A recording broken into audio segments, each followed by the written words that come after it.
When you think of traveling to Spain, what immediately comes to mind? You probably think about a dazzling trip to Barcelona, Madrid's sophisticated northern neighbor. Or maybe it's a sun-drenched weekend on the stunning Spanish coast. In the list of Europe's most visited cities, Barcelona is number 6 at 7 million annual visitors, and Madrid doesn't even crack the top 10. But we think you should move Madrid up on your bucket list of travel destinations right now. Why? Well, we lived in Madrid for a month, but now Madrid lives in us. Madrid's unique blend of food, culture and music, art and architecture, weather and nature, and don't forget nightlife, was simply magical. We are going to show you some of that magic in this video so you know what to expect on your next visit and how to make the most of your stay here. We travel a lot, and one of our favorite countries of all is Spain. And we're in the center of the country today in the capital city of Madrid.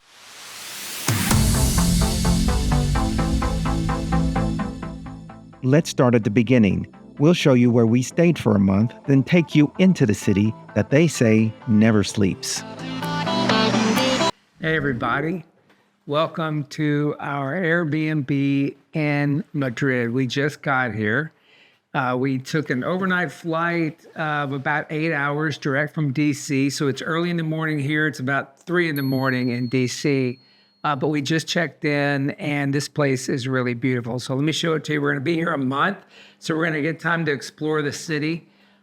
This place is right next to the opera and it's in central area of downtown. And so you can see it's in a 1918 building, but it's been totally modernized and had great reviews on Airbnb.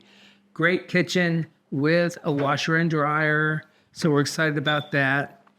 Nice eating area here. Beautiful high ceilings with TV, leather sofa. You know, we like our leather sofas. This thing has 2 balconies. So there's one here and there's one out here in the bedroom. Ceiling fans, desk, of course, air conditioning, because you never know with climate change what it's going to be. A beautiful bedroom that's separated from the living area and tons of closet space. Another one of these beautiful balconies that looks over this incredibly beautiful street. So we're happy with that. A lot of light, as you can see, coming through, really cool artwork. And then you kind of come back through where we were a while ago. And a great modern bathroom, which we're really pleased with because you never know what you're going to get there. And then this back here is cool because it's an office and a separate kind of single bed up here with iron and ironing board and all that kind of stuff.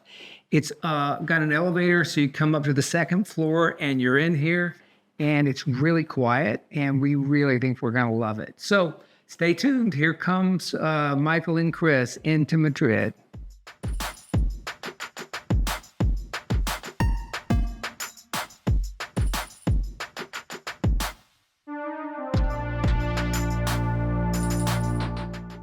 We're here in the center of Madrid, and that's Plaza Mayor. And this has been the historic center of the city since Madrid's been around. The guy behind me on the statue is Philip III. He's the king that paid to have this plaza built.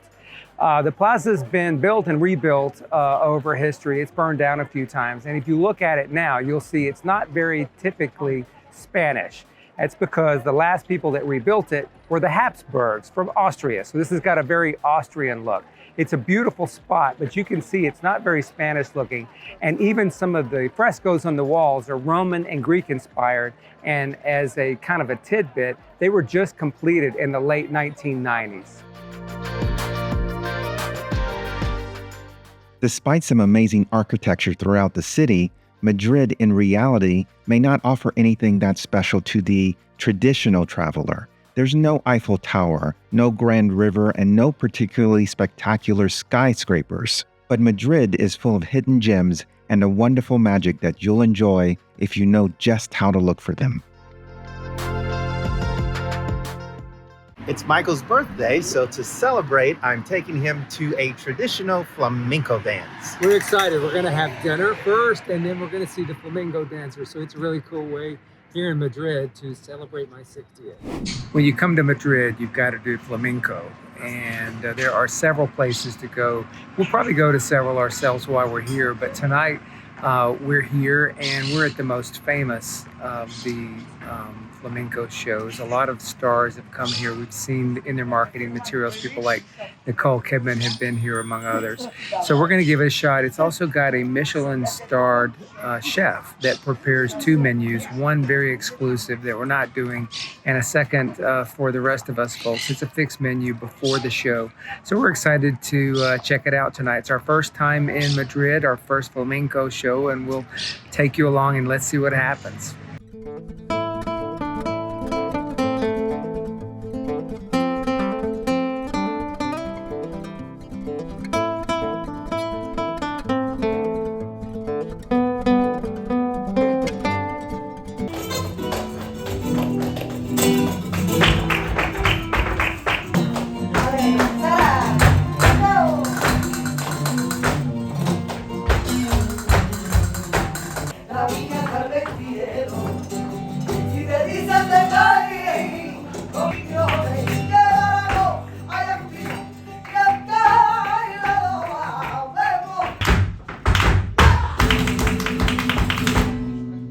We just finished our first flamenco show, and it was so much fun. It was a full evening of food and entertainment. We really enjoyed it. The talent was great. They had singers, dancers, and of course, a guy playing guitar, and the energy was great. They interpret the music and they play along, and the singing is intense. It was really talent on display. I loved it. Yeah, amazing talent.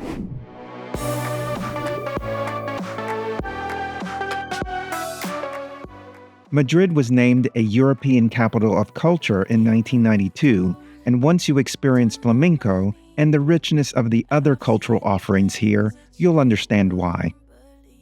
We had always heard about how Spaniards and people here in Madrid love to stay out late at night. They don't eat that much during the day. When they do, they eat later in the day, and then they eat and drink very late at night. And we didn't really get it, but now that we've been here a while, we get it. This place is perfectly set up for doing so.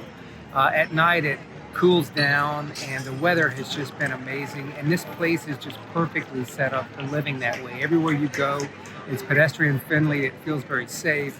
There's little cafes and restaurants of every type everywhere. So no matter what you want or what you want to do, there's somewhere neat to go.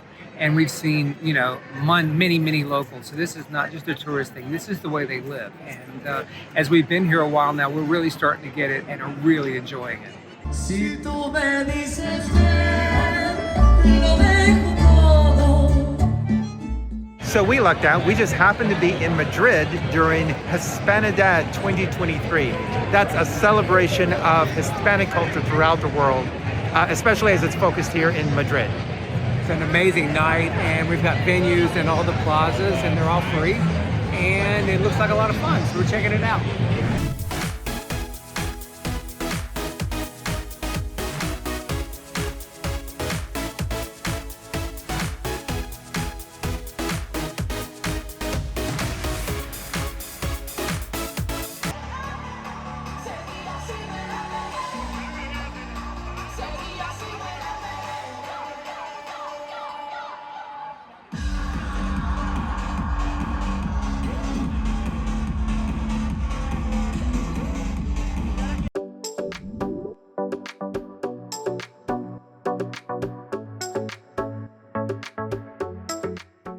The food in Madrid is amazing. We can't recommend any places in particular because they're all great. There's tapas everywhere in restaurants right now.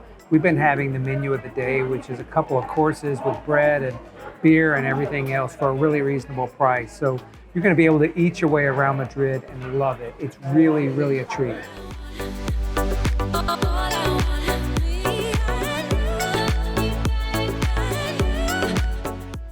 In addition to the cheap tapas, great wine, sangria, and beer, Madrid has been serving up the sweet treat of churros with hot chocolate for well over a century. But be prepared for some long lines to get to them. I don't know how we did it, but there was a long line. We ordered, and we got a great table in the chocolateria. So we're about to nosh on some dark chocolate and some churros at the dinner. How lucky are we? Look at this. Yum.